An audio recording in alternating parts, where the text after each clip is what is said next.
लोकांस सांगे ब्रह्मज्ञान स्वतः मात्र कोरडे पाषाण, असंच काही अकोला जिल्हा अधिकारी परिसरात दिसून येणार आहे। आपण या ठिकाणी बघू शकता, हे अकोला जिल्हा अधिकारी कार्यालयाचं नवीन इमारत आहे आणि या नवीन इमारतीच्या प्रांगणामध्ये आता जनावरांची विष्ठा मोठ्या प्रमाणात दिसून येत आहे।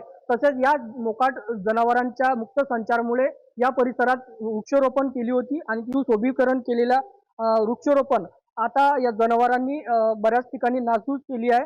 दरम्यान याला या लावलेल्या झाडेला कुंपण सुद्धा नसल्यामुळे जनावरांचा मुक्त संचार या ठिकाणी मोठ्या प्रमाणात दिसून येत आहे। या संदर्भात जिल्हाधिकारी कार्यालयावर वारंवार तक्रारी सामाजिक कार्यकर्त्यांकडून केल्या जात आहेत, मात्र यावर कुठलीही कारवाई सध्यापर्यंत होताना दिसून येत नाही। आपल्यासोबत या संदर्भात माहिती घेण्यासाठी सामाजिक कार्यकर्ते पराग डोई आहेत। दादा, काय सांगाल तुम्ही या विषयावर?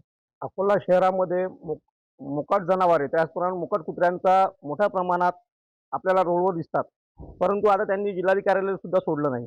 जिल्हाधिकारी कार्यालयामध्ये मोकाट जनावरं आणि मोकाट कुत्रे यांचा मुक्त संचार असते। त्याच्यामुळे त्यांच्यापासून जे दुर्गंधी त्यांच्यापासून जे अस्वच्छता निर्माण होते, त्यामुळे इथं दुर्गंधी सुटते। त्यामुळे येणाऱ्या जाणाऱ्या नागरिकांना इथं त्यांचं आरोग्य धोक्यात आलेलं आहे। त्यामुळे ये जो कलेक्टर ऑफिस है, इससे पहले जब अजीत दादा की यहाँ एंट्री हुई तो कलेक्टर ऑफिस में अजीत दादा ने एंट्री करने के बाद और ऊपर जाने के बाद ये बोले कलेक्टर साहब को और उनके कर्मचारियों को, ये कलेक्टर ऑफिस आप बराबर करो।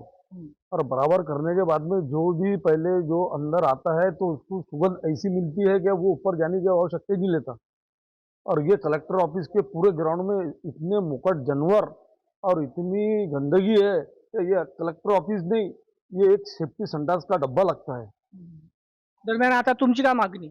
आमची मागणी आहे की आधी स्वच्छता ठेवा, दुसरी आपली काही मागणी नाही। दरम्यान या ठिकाणीची स्वच्छता करावी अशी अकोलेकरांची मागणी होत आहे आणि एवढं मोठं अकोला जिल्हा अधिकारी कार्यालय असताना या ठिकाणी चौकीदार सुद्धा नसल्याचं दिसून येत आहे। त्यामुळे या ठिकाणी मुक्त संचार या जनावरांचा वाढतच चाललेला आहे। त्यामुळे वृक्षाची मोठ्या प्रमाणात नासधूस सुद्धा होत आहे। यावर आता प्रशासन कारवाई करणार का आणि या जनावरांना कोंडवाडा विभागात पाठवणार का, हे सुद्धा पाहणे महत्त्वाचे ठरणार आहे। कॅमेरा पर्सन चारू दत्त सोटेसह योगेश सिरसाट, NDTV मराठी, अकोला।